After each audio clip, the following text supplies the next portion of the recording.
Y'all ready? Okay, this will be our July 7th, 10 a.m. Briefing. Search and rescue operations are ongoing throughout Kerr County. We're using assets from local, state, and national first responders.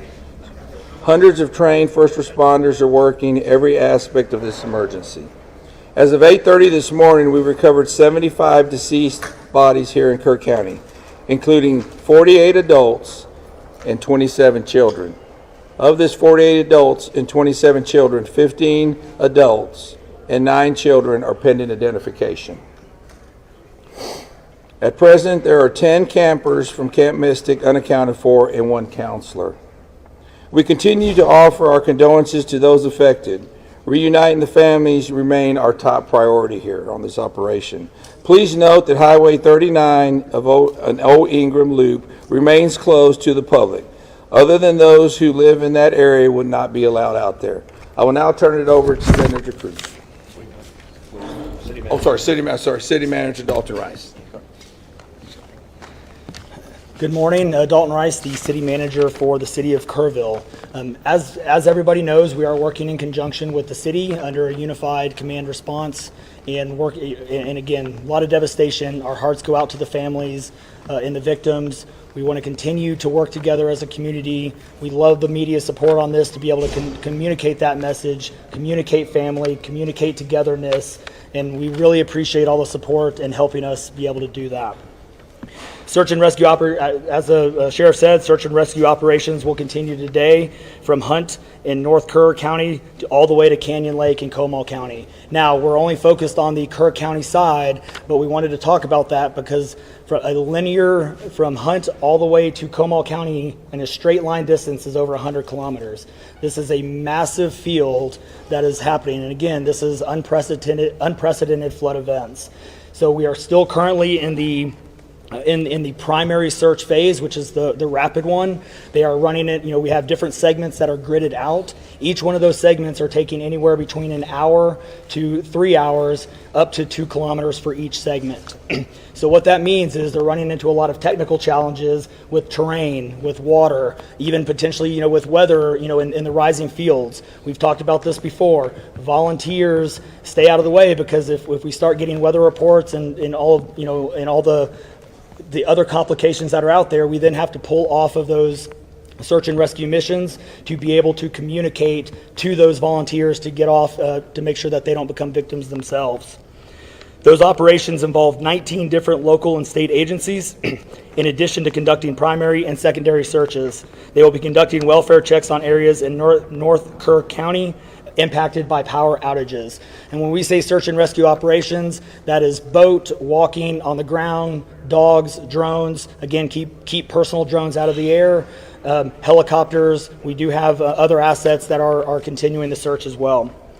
As of present, KPUB, which is the Kerrville Public Utility Board, is reporting continued power outages between Hunt and Ingram along the South Fork of the Guadalupe River in Hunt. In the South Fork area, there are approximately 40 down power lines and significant infrastructure damage. KPUB has brought in additional utility personnel to help with restoration, but it's not possible at this time when the power is going to be restored. There are some substations along with those power lines that we are still trying to get access to just from debris buildup or them being completely wiped out. So we do not have an estimated time on when those are going to be fixed. We continue to have substantial number of requests for volunteers, as I said before, and donation opportunities. We are asking those who want to volunteer to contact the Salvation Army in Kerrville by phone at 830-465-4797 or in person at 855 Hayes Street in Kerrville. Monetary donations can be made on the Community Foundation of the Texas Hill Country's website at www.communityfoundation.net. They have a Kerr County Relief Fund set up on that site. And I will now turn it over to the Mayor, Joe Herring. Thank you for being here. I need to tell my community and those families who are waiting, this will be a rough week. Primary search continues, and we remain hopeful every foot, every mile, every bend of the river. Our work continues. You need to know that we have been blessed with help from the community, from the state, and the nation. We have trained experts who are helping in this effort. If you want to volunteer, it is important that you contact the Kerrville Salvation Army and register. Dalton gave that number, but I'm going to give it again. 830-465-4797. We need focused and coordinated volunteers, not random people just showing up and doing what they do. We need to work together. As Dalton said, donations have been flowing in from around the world to the Community Foundation. Again, that website is communityfoundation.net. Please follow the City of Kerrville's Facebook page for updates. They're accurate. We take a lot of time to make sure we send out information that will be helpful, not only to residents, but those who are visiting. I've said this 100 times, and I will say it again. We need your prayers. We need your prayers. Thank you. And now, Senator Ted Cruz.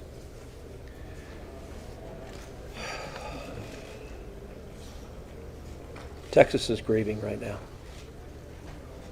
The pain, the shock of what has transpired these last few days has broken the heart of our state. As of yesterday, the confirmed death toll was 82, and those numbers are continuing to go up. The children, the little girls who were lost at Camp Mystic, that's every parent's nightmare. Every mom and dad. Last week, we were picking up our daughter from camp here in Hunt. Our girls have gone to camp here for a decade. The Hill Country is an incredible part of Texas, part of the country. The natural beauty here is incredible. The camps that have raised generations of little girls and little boys and instilled character and love and faith are extraordinary institutions. And I'll tell you, the pain in our state, and it's every part of the state. You've got Texans from all over the state who were here celebrating the 4th of July. A week ago, this was a time of great celebration. You're dropping your little girl off at camp, your little boy off at camp. You're celebrating Independence Day. You know that your child is going to be swimming and canoes and horseback riding and doing archery and making lifetime friends. And then suddenly it turns to tragedy. For the last several days, I've spoken to multiple parents, scared out of their mind. Do you know anything? Where is my daughter? There's still 10 girls and 1 counselor from Camp Mystic that are unaccounted for. And the pain and agony of not knowing your child's whereabouts, it's the worst thing imaginable. But I want to say, in the face of all of this, it is simultaneously inspiring. Every time there's a tragedy, every time there's a natural disaster in Texas, Texans come together. Texas is a big state. We've got 31 million people, and we have hurricanes, we have tornadoes, we have wildfires. Tragedies hit this state, natural disasters hit this state, and without fail, 100 out of 100 times when that happens, we see Texans coming together, helping each other, engaging in acts of heroism. There have been over 850 high water rescues since this flooding began. 850. You look at extraordinary stories of Eagle Scouts pulling campers out of harm's way. I was just hearing a story of one counselor whose head was right at the water holding up 2 mattresses with campers on those mattresses. That kind of courage, that kind of selflessness. And then there are the first responders. The local first responders, I want to thank every one of the first responders at the local level, at the city level, at the county level, at the state level, at the federal level. In the first few hours of this flood, I was on the phone with Governor Abbott. I was on the phone with Lieutenant Governor Dan Patrick. I was on the phone with Nim Kidd, the head of the Texas Department of Emergency Management. And then I called President Trump. I called President Trump. He was having dinner at the time. It was still early in what was transpiring. And I wanted him to know, I said, Mr. President, everything we're hearing right now, this appears to be bad, really bad. There may be a very significant loss of life unfolding right now in Texas. And I will tell you, the President said, Ted, anything Texas needs, the answer is yes. Whatever assets you need, whatever resources you need, yes, let us know, and we will provide everything. Within hours, we had helicopters, over a dozen helicopters in the air. National Guard, DPS, game wardens, Coast Guard, doing search and rescue, reaching down. We've all seen the videos of little girls being pulled up, hoisted out of harm's way. Incredible courage and heroism. Search and rescue is the first stage. But the process of coming together and rebuilding is going to take longer. And I will say to all the grieving families, to all of those who've gotten the worst news imaginable, that your little girl, she's gone. I will say for many of us, those are friends and neighbors who've lost children. Got multiple kids who go to school with my girls.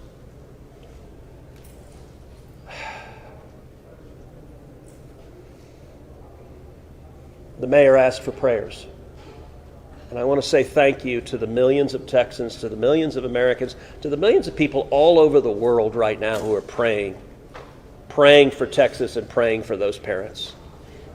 Going through this grief, it is going to take love, it is going to take friends and family embracing and hugging and holding them while they weep. And it's going to take the church. With every disaster, one of the things we see here in Texas is the church steps up and the church helps and the church feeds and clothes and comforts. This morning I met with a group of chaplains who've been going through the incredibly difficult process of talking to mom and dad after mom and dad who just lost the most precious person they ever knew. And those chaplains are just trying to love them and show God's love. So I want to say we will come through this. To those in the midst of grief right now, that might seem hard to fathom. But Texas will come through this. And I just want to say thank you. I want to say thank you to these gentlemen here who are working. They are not sleeping. They are working every day. Thank you to the families. Thank you to the Salvation Army. Thank you to everyone who is just reaching out and saying, how can I help? We will come through this, and we'll come through this together. Thank you. And now we'll take questions. Senator, you talked about no kids here and you're taking your own kids to camp. Was it ever communicated to you that there was a need, that it was a priority to have a warning system so people have a chance to escape something like this? Well, listen, I think anytime you're dealing with major rivers, there's a risk of flooding, and there's always been a risk of flooding, particularly on the Guadalupe River. I will say, in the wake of every tragedy, there are things that are predictable. One of the things that's predictable is that you see some people engaging in, I think, partisan games and trying to blame their political opponents for a natural disaster. And you see that with a hurricane, with a tornado, with a wildfire, with this flooding, where people immediately say, well, the hurricane is Donald Trump's fault. Look, that I think most normal Americans know that's ridiculous. And I think this is not a time for partisan finger-pointing and attacks. Now, after we come through search and rescue, after we come through the process of rebuilding, there will naturally be a period of retrospection where you look back and say, okay, what exactly transpired? What was the timeline?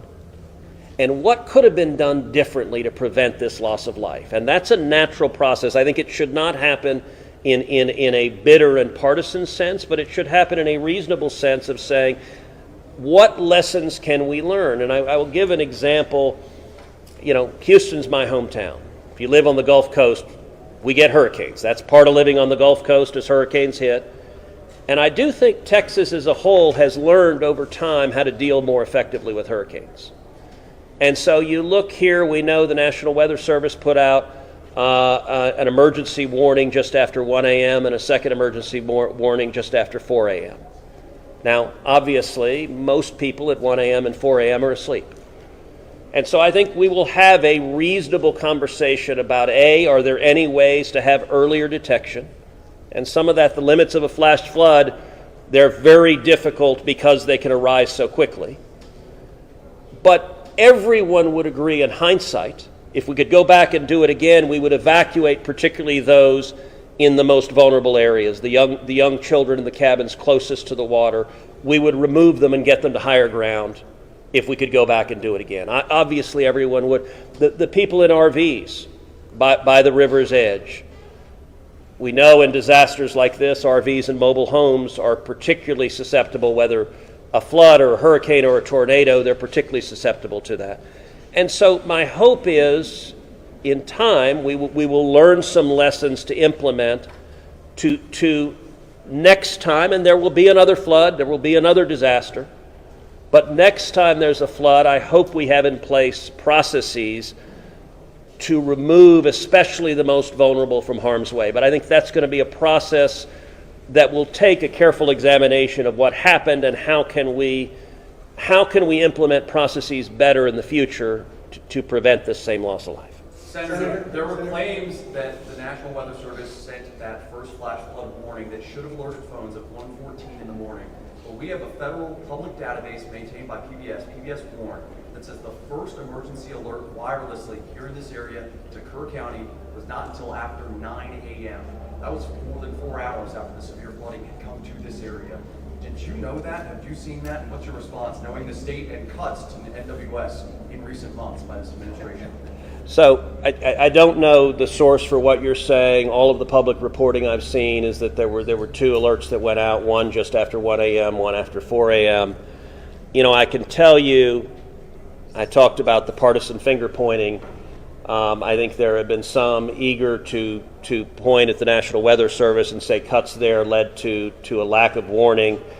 I think that's contradicted by the facts. And if you look at the facts in particular, number one, that these warnings went out hours before the flood became a true emergency level. But number two, the National Weather Service here, New Braunfels is where they were headquartered. They had additional manpower. In fact, they had 3 additional people working that night, anticipating that it was going to be a very dangerous weather situation. I also think it's worth noting that the National Weather Service Union, which has been very critical of the DOGE cuts, has publicly said that they don't believe that the reduction in staffing had any impact whatsoever on their ability to warn of this event. And so, look, I think it is reasonable over time to engage in a retrospective and say at every level what could have been done better, because all of us would want to prevent this horrific loss of life. But I think just immediately trying to use it for either side to attack their political opponents, I think that's cynical and not the right approach, particularly at a time when we're dealing with a crisis and we're dealing with grief. But does this make you question whether there should be cuts at the National Weather Service and FEMA? I know you've been supportive of FEMA. Look, I am very supportive of FEMA. I'm very supportive of the National Weather Service. They both perform essential roles, and I think it is critical at every federal agency, particularly when you're dealing with public safety, that we make sure that critical roles are maintained. That's a longer and broader discussion, but as I said, everything from the public evidence indicates that was not a contributing factor to what occurred here. Is it possible to get Dalton in just to talk about that and this what the National Weather Service alerts? Because there were escalating forecasts throughout the day from the National Weather Service. What did the emergency managers of the county and other local officials do with that information, starting at 1:15 and onward, where you have the dire river forecast at 6:30? were emergency managers doing anything to put any processes in place to warn people on the river? So overall, we were preparing for the July 4th, weekend. So we had National EMR on site. We were, basically stood up kind of a incident command post, if you will, to prepare for that event. So everybody was kind of up looking at weather. We looked at the weather before. When you looked at the National Weather Service, flood map, it spanned all the way from the west side of Texas, with Kerr County kind of being in that upper northeast corner of it. And so everybody, including the National Weather Service, was looking at where's the rain going to hit. We know it's somewhere in here, but with rain, especially when you're dealing with terrain, you got to figure out. Sometimes you don't know until it falls. So once it starts falling, then you got to figure out, okay, how's the watershed going to do this? How's the science going to work? And when you had that north and south fork that we had talked about before, it all converged into one.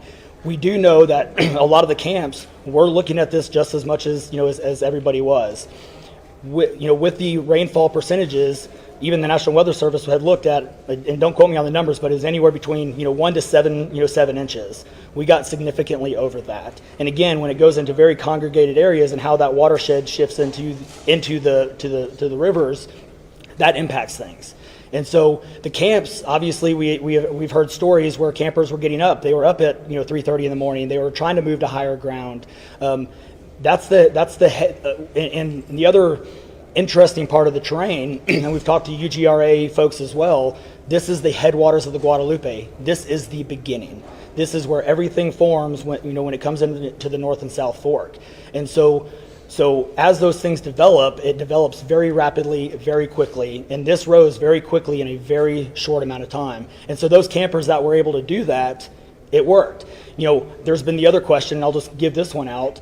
Evacuations. Well, why don't we evacuate? Well, evacuation is a delicate balance, because if you evacuate too late, you then risk putting buses, or cars or vehicles or campers on roads into low water areas trying to get them out, which then can make it even more challenging, because these flash floods happen very quickly. That's what. And certainly we saw that in 1987, but was there any discussion about evacuation earlier, but when it wasn't too late? Was there any discussion about that among the officials? Sorry, repeat your question. Was there any discussion to evacuate or activate any emergency plans before it was too late, where it would be very dangerous like that? Well, so again, just like disasters in Texas everywhere, it's very tough to make those calls, because what we also don't want to do is cry wolf. We don't want to make sure that we activate it at the right time. It is very difficult, very challenging, especially with this. We're looking at 100 kilometers, right? That's a big straight line distance. That's not even along the river. These areas take a lot of time to get out to.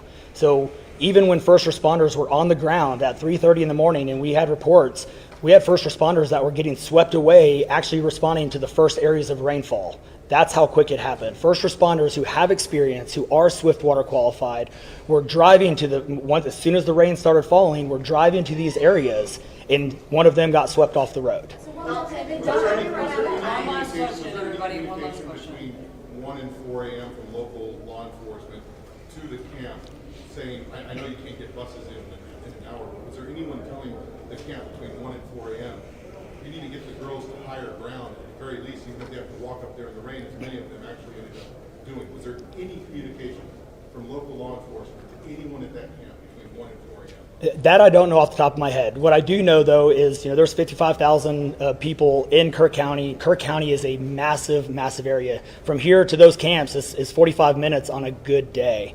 And so, obviously one of the big challenges that we have, even when you have cell service, a lot of those areas don't even have cell service.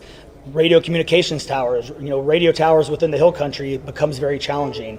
So there's a lot of areas, especially when weather comes in, where cellular towers are down or you already have bad service. So there's a lot of factors that play and a lot of variables in there on communication that, again, I think as we work through this process, we know everybody has a lot of questions regarding what are the next steps and what's next. And I think all of these things, these are all great questions. And as we continue search and rescue and as we continue to move to the next step, we definitely want to dive in and look at all of those things, from cell service tower to radio communications, or emergency alerting. Any of those things, I think we all really need to take a look at and review. We can get the search and rescue and stuff complete. In regards to the total number, before I say anything else, I just want to say thank you to you, all the first responders, to everyone involved. We've been praying. Thank you. We've been praying. The media's been praying. Thank you guys for doing that. I've got two questions. One for you. Try to get an accurate count on number of missing. I know you can't. I know we don't know we don't know what we don't know. Yes. But do we know a rough idea on total estimates that are still missing overall throughout the county? And then one other follow-up. This may be for Senator Cruz. A lot of speculation is being made about this being somehow man involved with the weather modification, with some of the rain maker technology, working with farmland. Do you think any of that, is there going to be any investigations into that, or can you communicate anything on that? Let me answer your first question. I'm definitely turning that second one over to him. So on the first question, with missing persons, so obviously we have the knowns, the Camp Mystic kids, which is the numbers coming down as the sheriff has stated, and then we have the unknowns. But we don't know what we don't know. We actually have a 5 hotline line. It fluctuates between 3 and 5, but we're working on it. We get calls 24 hours, 7 days a week. We haven't hit the weeks yet, but we're still taking in calls. We are collecting all that information. So we don't have a solid number that we're willing to talk about right now. We do know that it is a lot, because we also are getting a lot of fake calls. You're looking. This is a worldwide discussion, and we're dealing with scammers. Victims' families are being reached out to, saying that they have their kids pay me money. It's heartbreaking. It's absolutely heartbreaking. We're dealing with with mental health issues, where people are calling saying they have visions. All of these things we're dealing with on a day-to-day basis, and we're having to vet this information, and it becomes very taxing on our people. Again, this is an extremely heartbreaking. This is, if not the worst, one of the worst, disasters in this region in a very, very long time, even beyond 1987. And but we're Would best estimate give it like dozens or hundreds, or just to give people an idea? a lot. So, The follow-up, yeah, let me. Yeah, Not to get into the weeds on, people are asking lots of questions, and where should we start the investigation at? to the best of my knowledge, there is zero evidence of anything related to anything like weather modification. And look, the internet can be a strange place. People can come up with all sorts of crazy theories. What I know is a reality is that a whole lot of Texans are grieving right now. I will tell you, I was visiting with one parent who was talking about online, being harassed online because their information was public, that they had a little girl who was missing at Mystic. And look, there are a lot of people who are messed up, and my call for everyone, there's a time to have political fights, there's a time to disagree. This is not that time. This is a time just to reach out, support each other, go volunteer at the Salvation Army, give them money, go volunteer at your church, you know what I did when this happened? Just go hug your kids. Because I got to tell you, I hugged my girls with tears in my eyes, because every one of us who's a parent, there but for the grace of God go I. And nothing will fill the void in these moms and dads' hearts, but they'll make it through it. And every one of us, we have an obligation to come through and help them make it through it. And look, Texas will come through, and let me say, Kerr County, the Hill Country is incredible. It is beautiful. And these summer camps, Camp Mystic is an incredible Texas institution. For a century, it has made a profound difference helping young girls become strong women in Texas and across the country. And so, for me at least, I'm praying for these camps. I'm praying for all the campers, everyone implicated, everyone impacted, and I hope we come together and stand as one doing that. Thank you. Thank you, everyone. Thank you, everybody.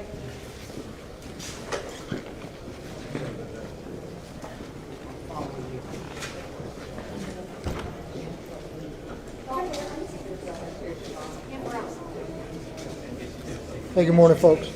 If you were not here earlier, I put out some housekeeping notes. I want to repeat that. A couple of important things to note. Temporary flight restriction is still in effect. Flying drones will and they have interfered with search and rescue operations. We're asking everyone to adhere with that direction. Hey, excuse me, can we either keep it down or shut the door? You bet. TFR is still in effect. We can't have the media flying drones. They have interfered with our air operations, and it has to stop. It's our intent to set aside an hour each day to make some of our leadership available to y'all for one-on-one interviews. This is above and beyond these daily press conferences. These interviews will be 3 to 5 minutes in length, and they're going to be held between 1 and 2 p.m. Obviously, we won't be able to accommodate all outlets each day. So if you're part of an affiliate, we ask that you coordinate with your colleagues from your network and submit one request, and then share that. You can request interviews by emailing our Joint Information Center at jic@kerrvilletx.gov. One more time, that's jic@kerrvilletx.gov, and I will repeat that again before we're done. Our unified PIO team will confirm your interview, your time, and who you're going to be able to interview at least 1 hour beforehand. You're welcome to request specific leadership, such as the sheriff or the city manager. However, given the fluid nature of response and the quantity of requests that we're expecting to get, we cannot 100% guarantee that you're going to be able to speak to the interviewee that you would like to. Footage. Our PIO team will be in the field today, and we're capturing images and B-roll of response and recovery efforts.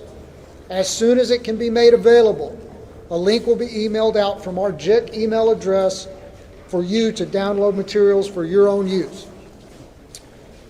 Contact information. If you were here yesterday, we passed around a sign-in roster. If you signed in yesterday and provided us your contact information, you should be part of our media list, and you should have received a confirmation email last night. If you did not get that email, or if you were not on that list, you can be part of our media list by emailing us at jic@kerrvilletx.gov. One more time, jic@kerrvilletx.gov. I don't know